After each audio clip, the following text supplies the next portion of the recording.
बाद सोच वाले तहसीलदार महिलाओं से जुड़े कानून पर अलग ही दास्तां लिखने की तैयारी में थे, पर दाल गल नहीं पाई। बेटियां पराया धन होती है, ससुराल जाती हैं तो मैका पीछे छूट जाता है। इस तरह की सोच वाले लोग सदियों तक आधी आबादी के पैतृक हक को लेकर बहस करते रहे। मामला जब कानून बनाने वालों के बीच पहुंचा तो धाराएं भी खंगाली गई और तमाम किताबें भी खंगाली गई। जवाब आया कि बेटियां भले ही ससुराल चली जाए, वो पराई नहीं हो सकती। उनका अपनों से ताउम्र अपनापन होता है। लेकिन कोटा के एक तहसीलदार इस तरह के सिविल केसों से इतने अजीज आ गए कि उन्होंने एक कानून को मुंह चिढ़ाती अपील जारी कर दी। पुरुषवादी सोच और नब गए तहसीलदार।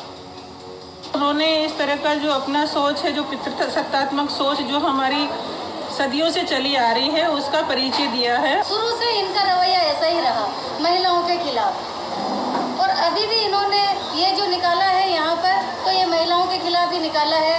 तो ये बहुत इनकी गलत है बात, ये हमें संतुष्टि वाली बात नहीं है। और महिलाओं का सम्मान अगर ये नहीं चाहते हैं, शुरू से नहीं चाहे।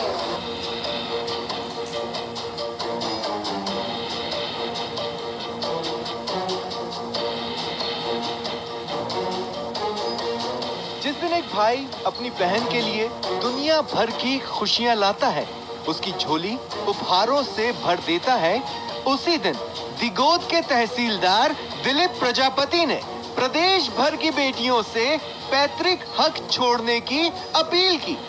जिस समाज में लड़की की इच्छा को उचित सम्मान न मिलता हो, अपील में उसी लड़की की इच्छा से त्याग की बात की। बकायदा खत लिखा और खत में लिखा, रक्षाबंधन को यादगार बनाइए, बहनों से स्वैच्छिक हक त्याग करवाइए।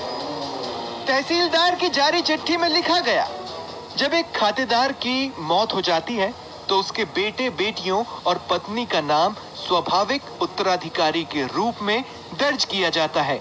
बहुत सारे धर्मों और परिवारों में यह परंपरा रही है कि बेटियां और बहनें अपनी पैतृक और अचल संपत्ति में हिस्सा नहीं लेती है। बजाय इसके वह अपनी सास और ससुर की संपत्ति में हिस्सा लेती है। तहसीलदार ने चिट्ठी में आगे लिखा, परिस्थितियां पाप को जन्म देती हैं और अंत में एक रिश्ता खत्म हो जाता है, क्योंकि भाई और बहनों के बीच जिंदगी भर बात नहीं होती है।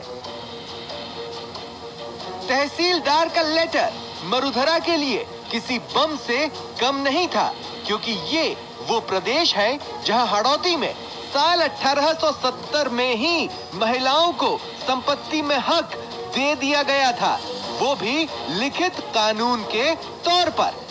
तहसीलदार के लेटर का खूब विरोध हुआ, महिलाओं ने मोर्चा खोल दिया, तहसीलदार पर कार्रवाई की मांग की और आखिरकार तहसीलदार दिलीप प्रजापति को निलंबित कर दिया गया।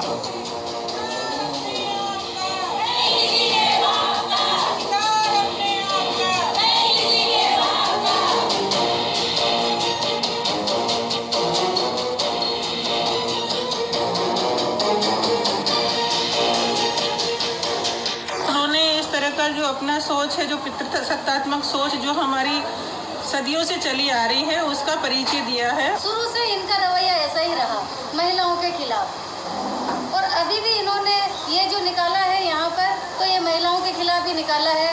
तो ये बहुत इनकी गलत है बात, ये हमें संतुष्टि वाली बात नहीं है। और महिलाओं का सम्मान अगर ये नहीं चाहते हैं, शुरू से नहीं चाहे।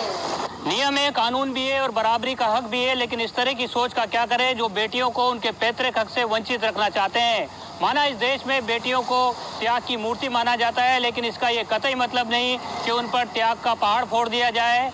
एक बेटी ससुराल और मैके के बीच कई सारी बातों से होकर गुजरती है और बराबर बैलेंस बनाकर उस पूरे अपनी जिम्मेदारी को बखूबी निभाती है। लेकिन जब उसका मुकाबला दिलीप प्रजापति जैसी सोच वाले लोगों से होता है तो इस आधी आबादी के सामने विकल्प कुछ नहीं बचता।